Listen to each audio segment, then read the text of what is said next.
वह एक काली अंधियारी रात थी। सुनसान जंगल के रास्ते एक BMW कार भागी चली जा रही थी। उसमें एक युवक था जिसका नाम था साहिल।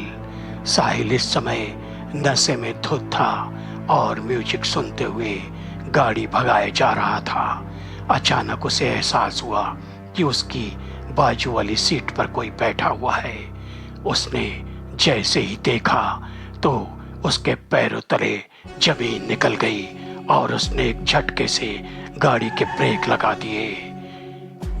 उसने देखा सर से पांव तक सजी हुई एक दुल्हन रूपी लड़की उसकी सीट पर बैठी है। यह घबरा गया और इसने कांपते हुए पूछा, कौन हो तुम और अचानक मेरी गाड़ी में कैसे आ गई? तब उस दुल्हन ने कहा, अगर कुछ देर और जीना चाहते हो तो गाड़ी भगाओ। यह घबरा गया, फिर भी इसने कहा, आखिर तुम हो कौन और चलती हुई गाड़ी में कैसे आ गई? तब उस लड़की ने कहा, मैं रमा हूं। यह घबरा गया और इसने कहा, रमा तुम? अरे तुम यहां कैसे? उसने कहा, मैं कहीं भी आ सकती हूं। अब दुनिया का कोई भी दरवाजा मुझे नहीं रोक सकता। तुम गाड़ी चलाओ। तभी इसने गाड़ी स्टार्ट कर दी। दोस्तों, कौन थी ये रमा और कौन था साहिल? इस कहानी को जानने के लिए आगे बढ़ते हैं। इससे पहले आप लोग चैनल को सब्सक्राइब कर लें और लाइक कर लें। हम अंधविश्वास को बढ़ावा नहीं देते। इन कहानियों को सिर्फ मनोरंजन के तौर पर सुने। बच्चे इन कहानी को ना सुने। दिल्ली के एक पॉश इलाके में सेठ पन्नालाल की हवेली थी। सेठ पन्नालाल काफी धनाढ्य व्यक्ति थे। उनकी राजनीति पहुंच भी बहुत दूर तक थी। और एक दिन उन्होंने अपने बेटे को बुलाकर कहा, बेटे साहिल, सुनो, अब बहुत हो गया घूमना फिरना, अब जरा बिजनेस संभालो, मैं इंग्लैंड जा रहा हूँ। तब साहिल ने झंझलाते हुए कहा, ओ डैड, फिर मुझे इस सब पचड़े में फंसा रहे हैं आप। हाँ, मैंने कहा ना कि मैं अभी बच्चा हूँ, मुझे घूमने फिरने दीजिए। ये सब लफड़ों में मुझे मत डालिए, मैं आपसे कई बार कह चुका हूँ। तब पन्नालाल सेठ ने कहा, बेटे, मेरी एक बात तो तुझे माननी ही पड़ेगी। मैंने अपने एक दोस्त से बात की है। उनकी इकलौती लड़की है, बहुत ही सुंदर है और वे काफ़ी दौलतमंद हैं।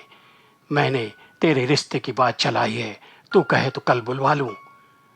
अरे डैड, मैंने कहा ना, फिर आप बार बार एक ही बात करके पूरा मूड बिगाड़ देंगे।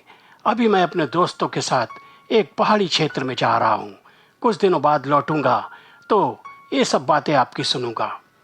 तो ठीक है बेटे, मैं यह बात पक्की समझूँ ना? जैसी आपकी इच्छा। और वह चल दिया अपने दोस्तों के साथ एक ऐसे पहाड़ी क्षेत्र में जहां आने वाली पूर्णमासी को विवाह समारोह होने वाले थे।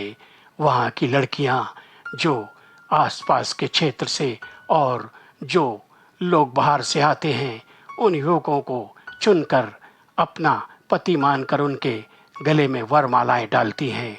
सभी लड़कियां अपने मनपसंद वर को चुन सकती हैं। उस गांव की ऐसी प्रथा थी। साहिल भी जब वहां पहुंचा तो काफी प्रसन्न लग रहा था और अचानक उसकी नज़र वहां के पुजारी की बेटी पर पड़ी जिसका नाम रमा था।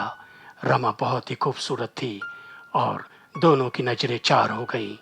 रमा ने मन ही मन साहिल को अपना पति मान लिया और सोचा, मैं तो इनके गले में ही वरमाला डालूंगी। और साहिल भी मुस्कुरा उठा। कुछ दिन बाद वह दिन आ गया और एक तरफ लड़के जो बाहर से आए हुए थे दुल्हा बन के खड़े थे और यहाँ की लड़कियाँ जो दुल्हन के जोड़े में थीं अपने अपने हाथों में वरमालाएं ली थीं। और तभी रमा ने साहिल के गले में वरमाला डाल दी। दोनों का विवाह हो गया। उसके कुछ दिन पहले गांव के मुखिया ने पुजारी जी से कहा था, पुजारी जी, आपने इस लड़के के बारे में कुछ जानकारी तो निकाली है ना? यह कहाँ का है? तब पुजारी ने कहा, मुखिया जी, मैं तो गांव की परंपराओं में बंधा हुआ है। फिर भी इस लड़के ने एक बार मुझसे कहा था कि मैं जब रमा को लेकर जाऊंगा ना, तो आप भी मेरे साथ चलना। तो मैंने सोचा ठीक है, मैं साथ में जाऊंगा तो इसका घर भी देख लूंगा और इसके घर वालों को भी। ठीक है, मुखिया जी ने कहा, आपकी बेटी है, उसका अच्छा बुरा आपसे ज़्यादा कौन समझ सकता है। और मुखिया चल दिया। और यहाँ सुहाग रात के कक्ष में रमा और साहिल जब पहुँचे, साहिल ने सारी रात मनाई और प्रातःकाल अचानक वहाँ से गायब हो गया। जब सवेरा हुआ, रमा की आंख खुली। उसने आसपास देखा, सोचा कि हो सकता अपने दोस्तों के पास गया होगा। कुछ देरी बाद रमा का दिल घबराने लगा। इसने इस व्यक्ति से कहा, आप जाकर देखिए, वो धर्मशाला में ठहरे हुए हैं ना, अगर साहिल जी वहाँ हैं तो उन्हें यहाँ भेज दीजिए। कुछ देर बाद वह युवक वापस आया और उसने कहा, वहाँ तो कोई भी नहीं है, उनके दोस्त तो रात को ही जा चुके हैं और साहिल जी सवेरे चले गए, ऐसा धर्मशाला के मालिक बता रहे हैं। तब रमा के पैरों तले जमीन खसक गई और वह संदेहों में घिर उठी। वह बड़बड़ाने लगी, ऐसा नहीं हो सकता, वह मुझे धोखा नहीं दे सकते। उन्होंने मुझे वचन दिया था कि 7 जन्मों तक तुम्हारा साथ निभाऊंगा, ऐसा कैसे हो सकता है? साहिल के दोस्तों ने समझाया था कि साहिल, इस लड़की के साथ ऐसा मत करना।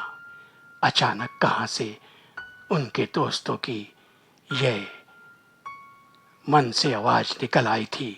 तभी साहिल ने उन्हें जलील कर दिया था, सुनो, अगर तुम साधु बन चुके हो ना, तो मेरा साथ छोड़ दो और मुझे उपदेश मत दो।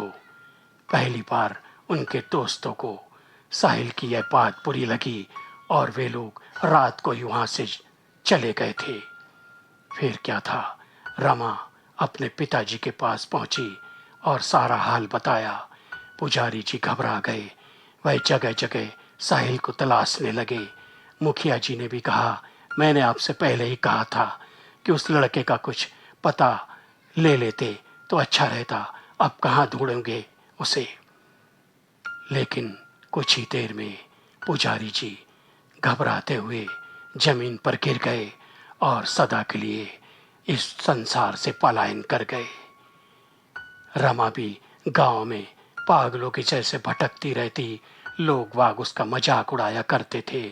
वह भी सदमे को झेल न सकी और इस दुनिया को सदा के लिए छोड़ दिया और पहुंच गई साहिल की इस गाड़ी में। तब रमा ने कहा, याद है ना वह दिन, तुम तो मेरे साथ रहना चाहते थे ना, तुमने मेरे साथ धोखा किया, मेरे पिताजी के साथ धोखा किया, मेरे समाज के साथ धोखा किया। अब मैं तुम्हें नहीं छोड़ूंगी। यह घबरा गया और सामने के डैशबोर्ड की तरफ धीरे से हाथ बढ़ाने लगा। इसकी नीयत में कुछ खोट थी। तभी रमा ने कहा, जिस खिलौने को तुम ढूंढ रहे हो ना, वह मेरे पास है। और उसने दिखा दिया उसके हाथ में जो हथियार था। तब रमा ने कहा, तुम जैसे इंसानी भेड़िए को इस समाज में रहने का अधिकार नहीं है। मैं तुम्हें सदा के लिए अपने साथ ले जाऊंगी। चलाओ गाड़ी। और गाड़ी एक पहाड़ी पर चढ़ गई। रमा ने कहा, ठीक है, अब चलो मेरे साथ। और अचानक गाड़ी का बैलेंस बिगड़ गया। ने नशे में धुत था और पहले ही घबराया हुआ था। गाड़ी हजारों मील नीचे खाई में गिर गई। जब सवेरा हुआ, पूरे शहर में पेपरों की हेड लिस्ट पे था, सेठ पन्नालाल का बेटा साहिल एक कार दुर्घटना में सदा के लिए मारा गया। तो कहते हैं ना, किसी महिला की हाय और बददुआ नहीं लेनी चाहिए। कहानी अच्छी लगी हो तो लाइक, शेयर, कमेंट और सब्सक्राइब कर देना। फिर मिलेंगे।